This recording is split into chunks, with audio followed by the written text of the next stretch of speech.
En TV Yo y la comunidad llega el editorial con el empresario y periodista José Luis Muñoz Lerma.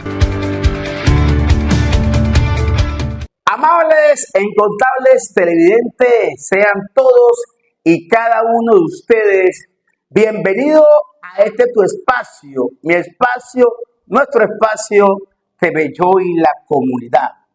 Un espacio netamente diferente, donde la voz del pueblo es la voz de mi gente, con su amigo y servidor, el próximo.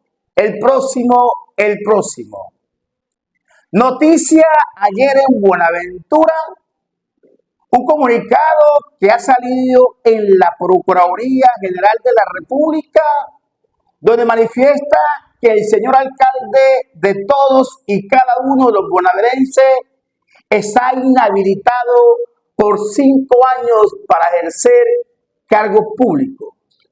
Ya había salido también una sanción por la Contraloría Distrital.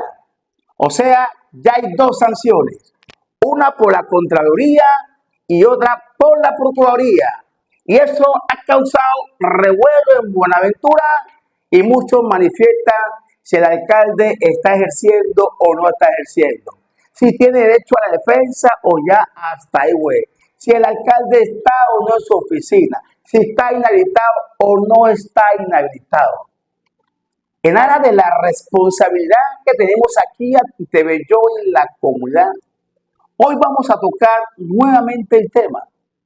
Y si decimos que vamos a tocarlo nuevamente, porque aquí en TV Yo no borramos absolutamente nada. Y lo que no sabemos, lo preguntamos. Porque para eso tenemos nuestros asesores en cada una de las materias. Y recuerden ustedes, este tema ya fue tocado aquí en TV Yo y la comunidad el pasado 11 de julio. Repito, el pasado 11 de julio del presente año 2023, el tema fue tocado aquí en TV Yo y la comunidad por nuestro asesor en materia de derecho, el abogado constitucionalista, el doctor Raimundo Tello. Escuchemos con atención qué dijo el doctor Raimundo Tello, abogado constitucionalista del distrito de Buenaventura y uno de los abogados más prestantes del Valle del Cauca y de Colombia.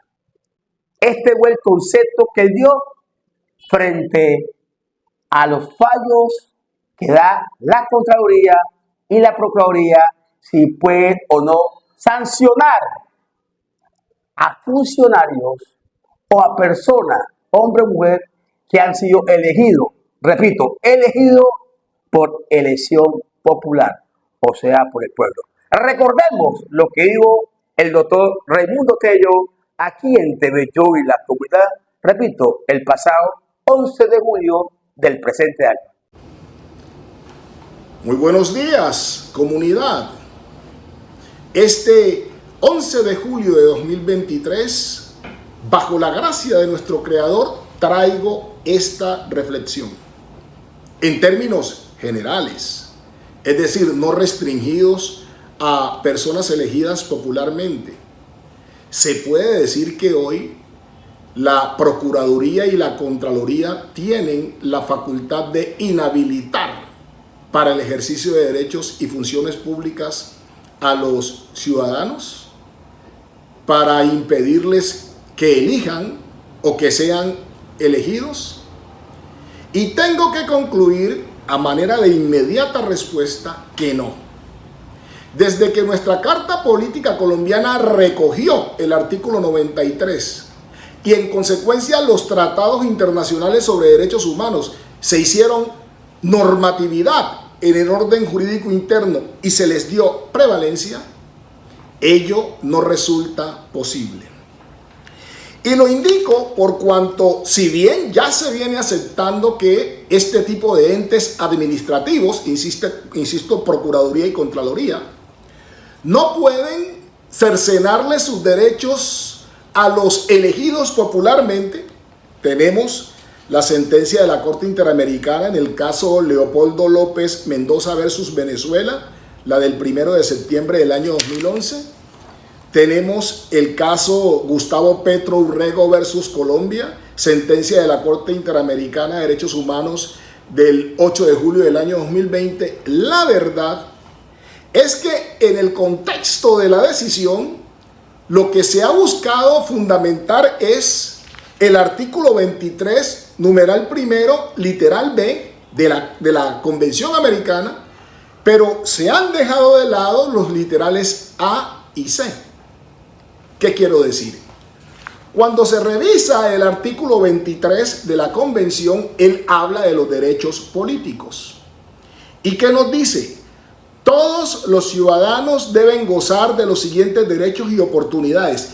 Deben gozar de los siguientes derechos y oportunidades. Literal A de ese numeral primero. A, de participar en la dirección de los asuntos públicos directamente o por medio de representantes libremente elegidos.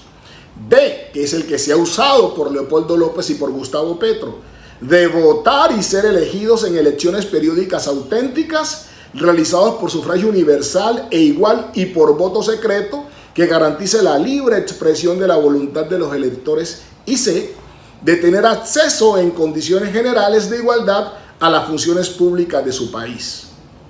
Son estos derechos y oportunidades políticas que la Convención, que prevalece en el orden jurídico interno, le confiere a todos los asociados. Y ahí haría un paralelo y paso a la Carta Política Colombiana. El artículo 40 de nuestra carta dice: todo ciudadano tiene derecho a participar en la conformación, ejercicio y control del poder público. Para hacer efectivo este derecho, primero, puede elegir y ser elegido. Séptimo, puede acceder al desempeño de funciones y cargos públicos. Eso es lo que dice la Constitución, y la Constitución misma establece limitaciones.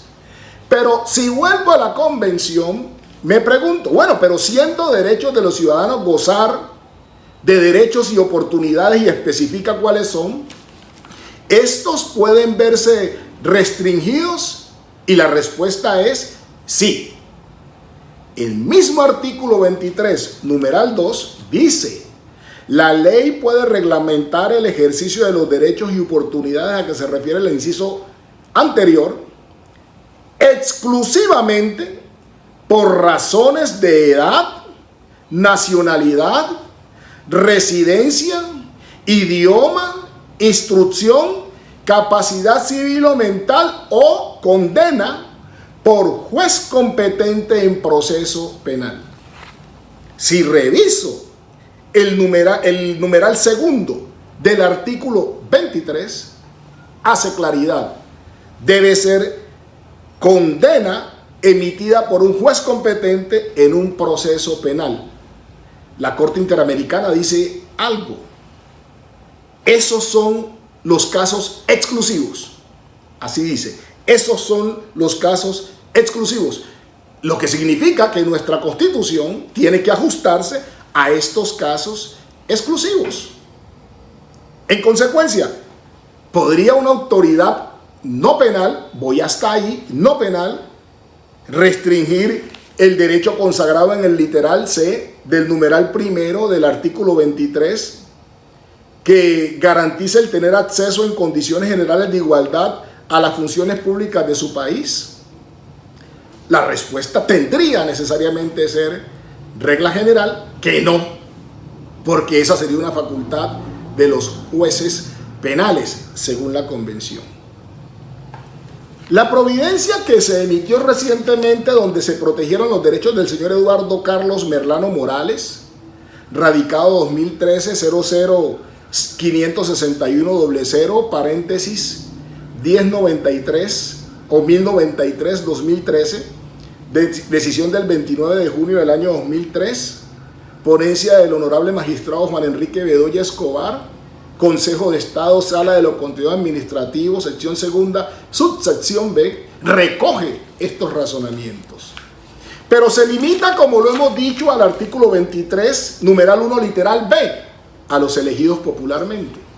Lo que no quiere decir que los no elegidos popularmente sí puedan ser objeto de sanciones por autoridades administrativas que les nieguen sus derechos políticos. Esa es nuestra conclusión. Agregando que sí acogemos que esa sanción no solo puede ser impuesta por un juez penal, sino por cualquier juez de la República, no por autoridades administrativas. Es ese el pensamiento que invito a explorar trabajando con la convención. Dios nos protege siempre. Amén y amén. Ahí están pues las palabras del doctor Raimundo Tello, donde manifiesta claramente, según el concepto que él tiene, que no puede ni la Contraloría, ni la Procuraduría, ningún ente de control sancionar a una persona que haya sido elegida por elección popular. Solamente lo puede hacer un juez de la República basado en la prueba que se represente. Lo dijo el doctor Raimundo Tello. Aquí tocamos el tema en TV Yo y la comunidad el pasado 11 de julio del 2023. Si alguien tiene un concepto distinto, diferente o contrario al doctor Raimundo Tello, aquí están las cámaras de TV Yo y la comunidad. Pausa y ya regresamos a este espacio. Mi espacio, nuestro espacio, TV Yo y la comunidad, un espacio netamente diferente, donde la voz del pueblo es la voz de mi gente. Este fue el editorial con el empresario y periodista José Luis Muñoz Lerma.